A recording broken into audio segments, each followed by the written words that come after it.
MD പുതിയ വർഷത്തെ new year party arrange ചെയ്തു. അദ്ദേഹത്തിന്റെ കമ്പനിയിലെ എല്ലാ ജോലിക്കാരെയും വിളിച്ചു ചേർത്തു. വൈകുന്നേരം എല്ലാവരും സന്തോഷത്തോടെ വന്നു. എല്ലാവർക്കും നല്ലൊരു ഡിന്നർ അറേഞ്ച് ചെയ്തു. അതിനു മുൻപാകെ ഗെയിംസ് ഓരോന്നായിട്ട് അദ്ദേഹം അനൗൺസ് ചെയ്തു. ആദ്യത്തെ കസേരകളി കഴിഞ്ഞു. രണ്ടാമത്തെ ഗെയിമിന്റെ ഇൻസ്ട്രക്ഷൻസ് അദ്ദേഹം കൊടുക്കുകയായിരുന്നു. എല്ലാവരും ശ്രദ്ധിക്കുക, ഇവിടെ എല്ലാവരുടെയും കാലിൽ കെട്ടുവാനുള്ള ബലൂണുകൾ തയ്യാറായി ഇരിപ്പുണ്ട്.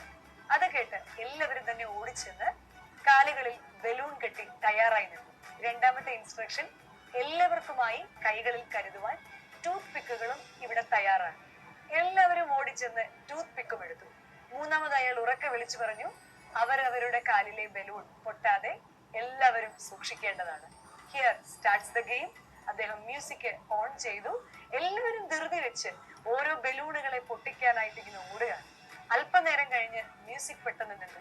അദ്ദേഹം എല്ലാവരെയും കൂട്ടിവരുത്തി. കാലിലെ ബലൂൺ പൊട്ടിയവർ വളരെ സങ്കടത്തോടെ ഒരു പരാജിതന്റെ ഭാവത്തോടെയും, കാലിൽ ബലൂൺ പൊട്ടാത്തവർ ഒരു വിജയിയായിരിക്കുന്ന ഒരാളുടെ ഭാവത്തോടുകൂടിയും അങ്ങനെ നിന്ന് അങ്ങോട്ടും ഇങ്ങോട്ടും നോക്കുകയാണ്. അദ്ദേഹം എല്ലാവരെയും വിളിച്ച് ഈ ബലൂണുകളൊക്കെ അഴിച്ചു വെക്കാൻ പറഞ്ഞു. എന്നിട്ട് അവരോട് പറഞ്ഞു, ഞാൻ നിങ്ങളോട് പറഞ്ഞത് ഇൻസ്ട്രക്ഷൻസ് അനുസരിച്ച് കാര്യങ്ങൾ ചെയ്യുക എന്നതാണ്. 1, കാലിൽ ബലൂൺ കെട്ടുക. 2, കയ്യിൽ ടൂത്ത് പിക്ക് പിടിക്കുക. 3, അവരവരുടെ കാലിലെ ബലൂൺ പൊട്ടാതെ സൂക്ഷിക്കുക എന്നത് മാത്രമാണ്. അതിനർത്ഥം മറ്റുള്ളവരുടെ കാലിലെ ബലൂൺ പൊട്ടിച്ച് കളയണം എന്നൊരർത്ഥം അതിനില്ല എന്ന് ഞാൻ ഇവിടെ ഓർമ്മിപ്പിക്കുന്നു.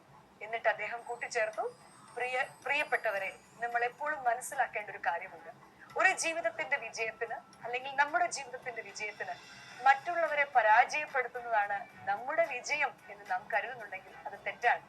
നമ്മളുടെ വിജയത്തിന് വേണ്ടി മറ്റൊരാളെ പരാജയപ്പെടുത്തുക എന്നതല്ല, നമ്മൾ ലക്ഷ്യം തെറ്റാതെ ഓടി ലക്ഷ്യസ്ഥാനത്ത് എത്തിച്ചേരുക എന്നതാണ്.